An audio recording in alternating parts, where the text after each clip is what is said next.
very much. So I've been given the slot where everybody's food coma is starting to kick in. So hopefully I'll make things a little bit, we've got some good demos and things in this presentation that will hopefully wake people up a little bit.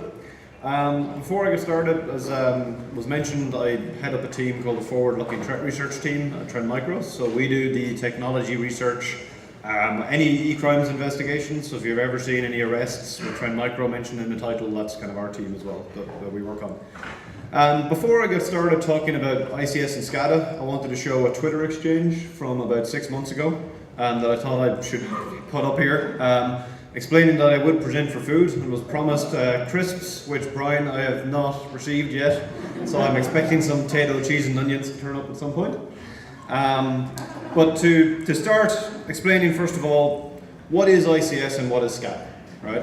So ICS stands for Industrial Control System, and Scada stands for Supervisory Control and Data Acquisition, which is essentially a type of ICS system. So what these are is programmable devices, smart devices, whatever you want to call them, that control everything around the world from car manufacturing to water plants to nuclear facilities like Springfield in this case. And up until about 2010, nobody really cared about ICS security. So if we look at a Google Trends graph here, you can see nobody cares, and something happens in 2010. Suddenly everybody cares about ICS security, and now you've got people, if you go on to LinkedIn, you have ICS security evangelists. That's actually a job title that people have. So what happened in June 2010? Well, simply put, June 2010 was when Stuxnet malware was discovered, which allegedly targeted this facility in Iran, the Natanz. So, I'm not going to get up here and talk about Stuxnet, but of course I did have to say it at least once. This is an ICS talk, you have to mention the word Stuxnet.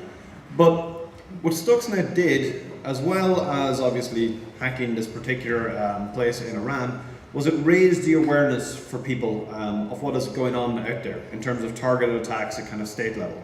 It also changed how certain states, how they actually portray themselves. So up until this point, if you read most of the stuff from the US before Stuxnet came out, it's all around, oh, we should set up a cyber command unit. We don't know which wing of the army we're going to put it under. Is it going to be army? Is it going to be air force? Is it going to be navy? And of course, they were doing this for a long, long time and are actually quite good at it. And you've got other nations. It's now become more common knowledge that, look, nations are kind of doing this stuff to each other. But it also, for the media, was great because they found two new buzzwords, ICS and Scada, that they'd never heard of before and didn't understand, and to a large degree still don't understand, but that they could put them into, papers, and it just sold because it's James Bond type stuff. Of course, they also, the other buzzword that I have to mention as part of a presentation is cyber. So if you put cyber in front of anything, that also makes it cooler and sexier. In fact, if you're already bored of my presentation and you want to kind of make things a little more interesting for yourself, feel free to try and, if you've got drink with you, take a shot every time I say the word cyber. There's a hospital not a million miles from here, so you should be okay. So just to give some recent coverage in the media of using the word cyber, we have the biggest cyber attack in history, right? I have no idea what a girl smashing glass has to do with cyber attacks, but that's what they use. So we've got cyber attacks. We have cyber strikes between countries on each other. We have cyber offensives. We have, of course, got cyber war. You have to have cyber war. Cyber Pearl Harbor, which makes no sense. Cyber 9/11, which makes even less sense. And then, of course, the almighty cyber Armageddon will soon be upon us, right? So cyber is just one of these buzzwords, like ICS and Scada a little bit. But what I'm going to talk about, or what I want to talk about for the next half hour, is what are these systems? We hear that ICS systems and Scada systems are just connected to the internet and not secured and so on. Surely it can't be that easy for attackers. Well, in fact, it actually is. So I'm going to show some demos of how an attacker can find an ICS system with pretty much ease. And the first tool that is available to attackers, which is a really, really powerful tool for finding any of these sort of systems, is called Google. Or Bing for anybody from Microsoft in the room. To be fair, If you're looking for SCADA systems, Bing is better than Google, because Bing has some nice advanced operators where you can search by IP addresses and network blocks and so on, which actually makes your life a little bit easier. But it's still, you know, it's fun to beat up on Microsoft and Bing, so I'm allowed to do that. So let me show you some demos and show you exactly how easy it is to actually find some of these systems. So, you see here, open up Chrome. Hopefully this still works. Excellent, everyone can see. So by using some simple searches, I can very quickly find actual connected systems, like this one, in URL meter information. So this is just looking for devices which are connected to the internet with the word meter information in the actual URL. If I go down here, these ones, anytime you see something with just an IP address and then web pages hanging off it, that's much more interesting for attackers. Because this isn't a domain that somebody registered and knows is on the internet. This is something that somebody thought, well, Google will never index my system, so it's safe. And if I click on this one, go in, you can see this is it's called a Nexus 1272, which is just a little device that looks like this. I'll show you here. It's a little energy monitor that you would have not in your home, but you would have it in like factories and so on. And you can see here, we can see all the meter information, how long it's been running, the IP address internally, all of that information which you probably don't want to give out to people. If I go back to the main system itself, you can see here it's Gouge Tech is the company that make this particular device. Of course, I can go and look at like volts used, energy readings, all of that sort of stuff. Under Tools, there's a particularly worrying link, which is firmware upgrade. If you click that, luckily, it does give you a login and password is needed to actually do a firmware upgrade on somebody else's system. Unfortunately, and I'm not going to do it here, obviously, but the username and password, if you do a quick Google for Gouge Tech and this device, you will find there is a default username and password, of course. Nobody changes them on anything, so it is very trivial for an attacker to actually gain control of this system. But that's just using something like Google. There's more powerful tools that somebody can use if they want to find ICS systems. One of the most well-known ones is called Shutdown. So, whereas you can think of Google and Bing as indexing web pages. They go to web pages, they look at the content, the human readable text, and they index that for you. What Shutdown does, if you're not familiar with it, and so a lot of you in the room will be familiar with it, Shutdown indexes computers, essentially. So it connects to a bunch of different ports on pretty much every computer that's publicly accessible on the internet. So ports like FTP and of course port 80 and other ones as well. It then, the headers that come back that tell you, what version of FTP it is or what's running on that port, they save all down in a database, and that is what you're querying against. So you can look for different systems very quickly with this. So it gives some examples of ones that I've looked at in the past. If I look for port, so I'm searching here for any devices that had port 161 open and had the text Simatic, S-I-M-A-T-I-C, in the response. So let me see, does this work, or has my internet connection gone? Ah, damn it. So that didn't work. Let me see here. Or did I spell it wrong? If not, I'll give a different example. So what this is doing is or should have shown, is any device with port 161 open, here we go, and Simatic in the title. And you see a lot of Siemens Simatic devices. So Siemens, Simatic.net. If I go down through them, you see a lot of these devices are actually using something called Step 7, which is the same architecture that is used in the Stuxnet case, that the Stuxnet malware is written against. And very quickly I can find, in this case, 87 in the US, 18 in Germany and so on, of these systems that are accessible on the internet. Now, most of them will have logins and passwords and stuff like that you would need to know. But the reason I give this example is there's a known vulnerability for Simatic systems. If you just Google Simatic, you'll find there's a denial of service vulnerability, and an attacker can simply go to this site, find stuff with the Shutdown, and then go and take most of these systems offline. Or if we want an Irish example, because you can do country codes. So if I do country.ie, I'm going to look at IQ3, which is it's a Dutch company that make heating controls. So just let that search run. It's a little bit slow because, as I said, I'm going over my phone here. And we can see in Ireland 23 devices, all with this particular heating control in place. If I scroll down, you've got interesting names like West Plant Room Address. Here's a national school. in Sligo. The Clyde course on that. It's the Clyde course on that. Just yeah, actually, if anyone knows the IP address for this room, because it is really warm in here. So, but you can see here is an admin panel up in the top. It says it's national school. Of course, you can get information like alarms. You know, so there was a building fire alarm happened at the primary school back in May 20th. Probably don't want that information on the internet. What's worse is if you go to modules here, and this is just one example of lots. There's a bunch of modules down the side, but if I go to something like, you know, you click through some modules, it's like, okay, it tells me functions and outside air temperature and so on. When you click on them, there's edit boxes. Now, edit boxes only exist if you can change the system.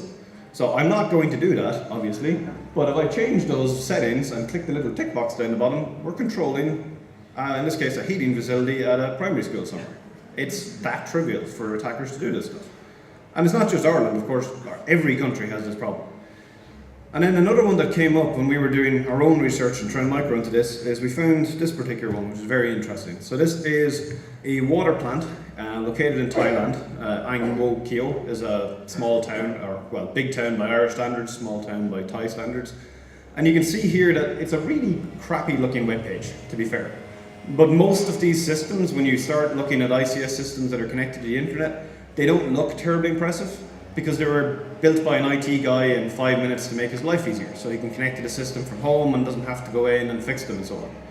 So on this system, you can even see it says, this is a production unit making changes will violate the integrity of the water monitoring system. So basically, please don't mess with this system or you will break things. If we look, there's like diagnostics. Of course, here is submitting changes may adversely affect systems. So I'm not going to do that. You can see the protocols that it supports. So you can connect to it over lovely secure things like Telnet and FTP and so on. Modbus, if you're not familiar with it, is a protocol very commonly used in industrial control systems for kind of control of PLCs and so on. I'll talk a little bit more about that in a minute. And then there's the HMI, which is the human machine interface for this water plant, which is using some software called Scada BR. Scada BR is an open source software for controlling Scada type systems, right? So it's very commonly deployed. You don't see it so much in like nuclear settings, but in water plants and so on, this is something that you'll come up against fairly often. And again, if you did a quick Google, you will find that Scada BR has a default login and password. So to show you, admin, and guess for the password, admin. Press enter. And hey presto, right, it's a water plant, right? So up the top here you have, you know, reports and you have all sorts of like gadgets to see what's going on in the water plant. But what's more worrying, if I go to event handlers, so how an ICS system tends to work is you don't normally make changes and they instantly happen on the plant because there's a lot of programmable devices and so on. So you normally put events into a system. The programmable logic controllers dial back, essentially maybe once every hour or so on and see have they a new update to do, and then that gets applied. So if I look under system events, the type of things that sysadmin can do here, there's system shutdown. So in the case of system shutdown, let me show you here, this is going to send an email in this case. So yeah, send an email once the system shutdown happens and actually shut down the system. Let's leave the one for a minute, don't worry, I do know what I'm doing here. So let's just do test.test.com, add that, and then click save. So this isn't going to shut down the power plant, that's not how these systems work. It created essentially a job that you then have to schedule. So you go to scheduled events, and then here, under add new scheduled event, I simply put in the alias that I used before, which is 1. You set the alarm level, as in, do you want to set off alarms when this goes down? If you're an attacker, probably not. So we'll leave that at none.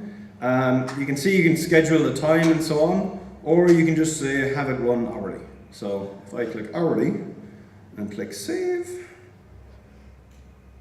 now we have a scheduled event, which is going to run every single hour. Every hour this system, this water plant, will shut down. PLCs will dial back in, get this information, and shut down. So I'll come back to that in a minute, because I do have 45 minutes to stop that before something bad happens. So let's go back to the slides for a little bit. And don't worry too much about the people in Thailand. I will stop it before bad things happen. So let me see. Okay. So moving on, before I talk more about that particular case, I want to explain a little bit more about how Scada network tends to look like in reality. So you normally have at the top of your corporate network, that's where your laptops and Outlook and people using Word and all that sort of stuff are. Then you normally have what's called a data historian, which is normally in the demilitarized zone, part of the network. A data historian is essentially, to put it in basic terms, it's a log server. It's where all the logs from all the devices will report back to the data historian, which is like a big log file server, and then the admins can kind of look for, do data correlation, sees anything weird going on. Then you will have the control center. That's where the admins tend to sit. So they're going to sit on workstations, they've got their servers and so on are going to be there. And then at the individual substations, so that could be a water plant, nuclear facility, car manufacturing, whatever it is, you have two types of devices. The first one is called an IED. For anybody in the room with a .mil in your email account, don't worry, that is not an improvised explosive. That stands for Intelligent Electronic Device, so essentially your PLC, the part that is going to control something mechanical in the real world. And then you have RTUs, which are remote terminals. Therefore, if somebody is actively on the site, they also can log into the PLC there and they can make changes, as well as somebody remotely. And then most of the actual commands that are being sent back and forth to these PLC devices are over two protocols. One is called Modbus, and the other one is DNP3. Those are the two standard ones that you tend to see a lot in ICS environments. As you can guess, both of those protocols were designed well before security was ever thought of. They have no authentication built in whatsoever. There is no encryption built into them whatsoever, and both of them have numerous vulnerabilities that have been disclosed for them recently, especially since Stuxnet came out. So really not a secure way to be controlling devices that potentially affect people's lives. But going back for a minute to the water plant that I showed you in Thailand. So we did a longer investigation where we looked more into it. We found that that same water plant setup, that the organization that set it up actually have the exact same setup for water plants in other parts of the world. So we found there was water plants in the US, Brazil, Ireland, Russia, China, Japan and Australia, configured the exact same way, the exact same setup for this purpose. And we know that every single one of those water plants was successfully hacked by attackers. And that in all cases, the attackers exfiltrated data from the water plants. They made changes to each of the water plants, so they configured things, they changed settings and so on. And they basically had access to them for several months at a time, exfiltrating data, moving around the networks and so on.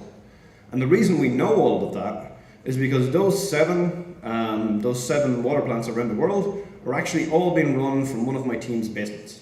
So it's entirely fake, right? Which also means that nobody in Thailand is about to lose their water in 5 minutes.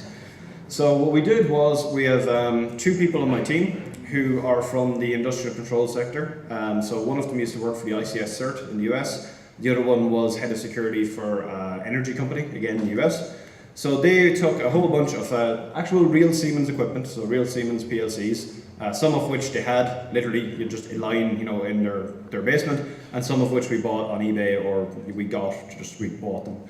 So we then connected those up using some things like Raspberry Pis and Arduinos and so on, and we built honeypots. So we built Scada honeypots that looked as real as a real water plant would. And to the point where I gave out to the guys saying, nobody's going to fall for that web page that looks really, really bad, and said, trust me, they've done a lot of pen tests on real water plants, and that's exactly how bad they look. So we had to actually dumb it down to make it look as bad as a water plant would be. We also chose water plant because they tend to be a bit less secure than a nuclear power plant. And also for putting them, we wanted to put them in different locations around the world. Everywhere has water plants, not every country has nuclear power plants. So just to show the actual setup that we had, and we ran this for about 5 months. So the components we used Scada BR for an open source Scada management tool, which is commonly used in the industry, so we made use of that. We had real Siemens equipment. We had Arduino and Raspberry Pi for the hardware that we tried to simulate, or succeeded in simulating. The little link here, these are signatures for Snort from a company called QuickDraw, who make Snort signatures for ICS attacks, so we had that running. We also had malware collection with Dianea, which is another honeypot, and we used a tool called Beef, which is the browser exploit framework. Just to clarify on Beef itself, so if you're not familiar with Beef, this is the admin panel for it. Beef is an incredibly powerful pen testing tool, or hacking tool, depending which way you want to look at it, that can give all sorts of access to somebody's machine if they just access they access your machine through a browser. You can do all sorts of stuff to them. In our case, we had no intention of hacking back. All we were using Beef for was more accurate profiling of the people connecting to our honeypots. So instead of just having an IP address, which would normally be behind some proxy somewhere or over Tor, we also would run some of the plugins here, one to detect if Tor was being used, one to get the real internal IP address, and also system information, browser information, and so on, so that we could accurately tell where is this person who is attacking our honeypot coming from. So, to give a summary, overall, we ran these honeypots for about 5 months. We had 32,000 attacks against them during that time. Most of them were kind of low-level attacks. They were just port scans of the internet and so on. So we didn't really classify them as attacks on us. It was just people trying to attack anything that was on the internet. So we had 74 actual attacks. And by that I mean people did reconnaissance, they tried to gain access and so on. And we split them down by where the attacks came from. And this isn't based on GeoIP, this is based on the extra information we got from Beef as well. So this is more than likely where these people actually came from.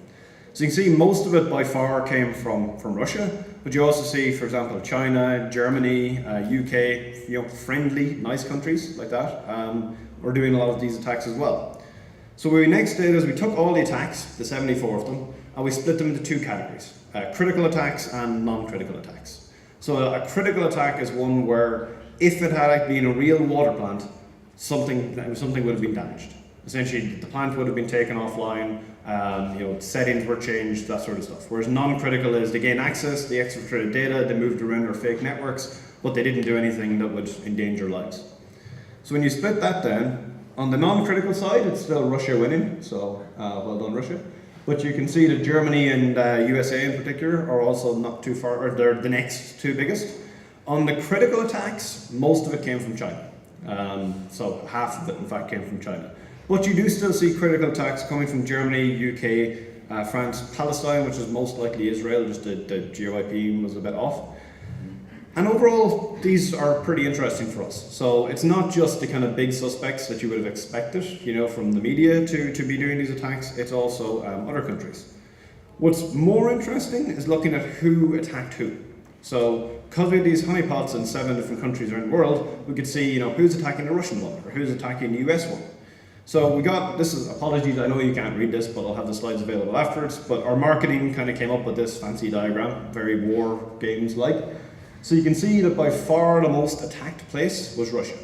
So Russia was being attacked by everybody. To the point where there's actually an interesting, this loop here, so the yellow ones are non-critical attacks, red is critical attacks.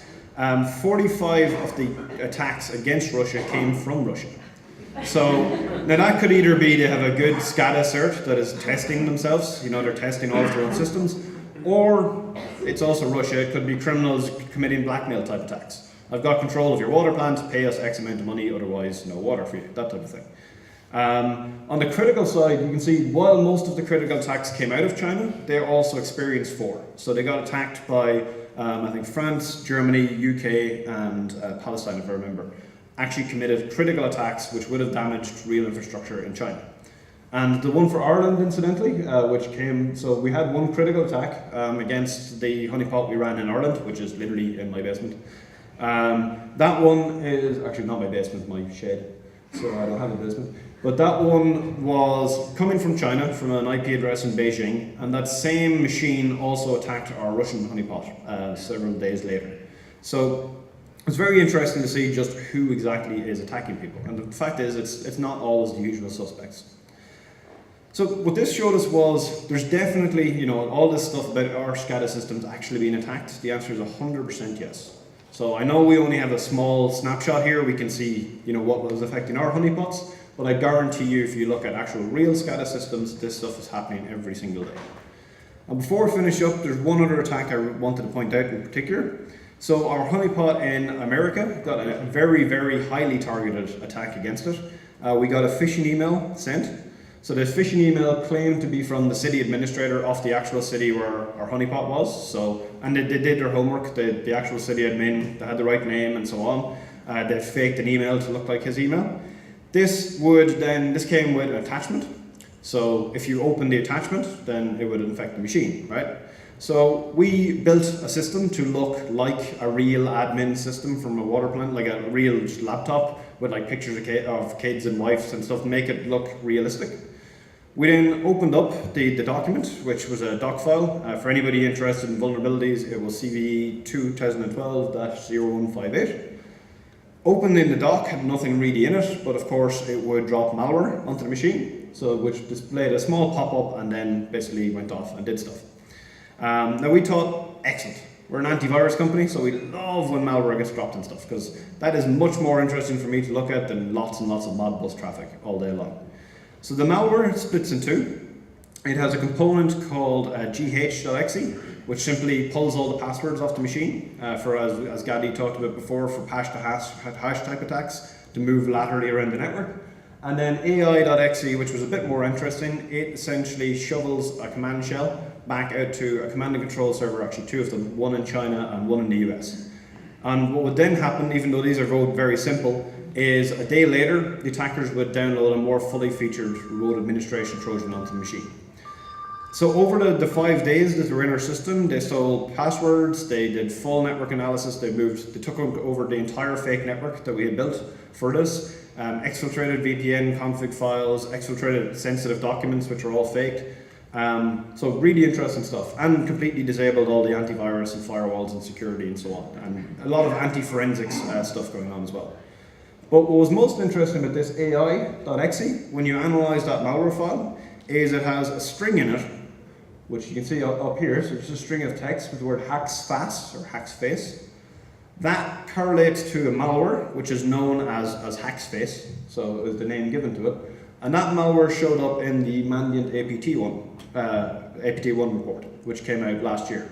And this is Mandiant's report tracing target attacks back to, in this case, a unit in the People's Liberation Army in China, which of course, that's Mandiant's word for it, that's their research, but very interesting to see that we've got links from the malware that affected us back to this group. So to conclude, I'm not going to go into details here on how you secure ICS systems. That could be an entire talk in itself, but in our papers that are around this research, we've got some advice that's in there from people who know what they're talking about. But what is definitely clear is that ICS systems are pretty trivial for attackers to find. They are being actively attacked by both possibly state level and also just by opportunistic attackers. And of course, it's in our best interest as a country and as an industry to help secure these types of devices. So I personally strongly believe that we should be, within our industry, actively probing and looking at the devices that are in Ireland, using Shutdown and so on, seeing where they are, trying to lock them down and so on. And just to conclude, don't worry, I will disable that alert from killing people in the fake water plant in Thailand before I finish it. So that's it. Questions? James. Hi. Based on the initial compromises in your honeypots, do you reckon they're starting out with automated scans, or is it being driven manually, like from user agents? So what we saw is a lot of the attacks actually came through Shutdown. So we see that the device is in Shutdown. So they would start with Shutdown or sometimes Google hacking. What they would then do is pretty good reconnaissance. So it wasn't just like nmap scan the thing. The people who were attacking us were like using Modbus vulnerabilities and so on. So they really understood ICS systems. It wasn't just some kid with Metasploit. And then they would move laterally in the kind of classic APT ways, pass the hash. And a lot of the tools for moving laterally, and in our case, were all Chinese tools for that target attack. So you reckon it was a dedicated human? Yes, 100% dedicated, a team from the looks of things. Because we found as well the timing was always interesting for the different countries, that people come online at a certain time every day. So it's their 9 to 5 job, come in and hack things. Yeah. Anything else? Yeah. You think one of the water supply plants would use Scada VR? Yeah, you'd be surprised. So it's very common because it's free. And it's pretty well supported. So that's like, the reason we use that is because that's what the guys in the US, they came up against that the whole time when they were in the ICS cert. So we use So that. it would have nothing to do with water software. It might have. Put it this way, that definitely wasn't me. So somebody else. So you say. Yeah, so I say. Yeah, exactly. I'm also not responsible for the temperature in this room either. Yep. Facilities such as nuclear plants, do they have different systems or similar? They've different systems. I mean, they use slightly different PLCs and so on. The setup is going to be very similar to what I showed, you know, with data historians and so on. They take security a little bit better than water plants or gas plants in general, because I guess, you know, nuclear tends to be very paranoid.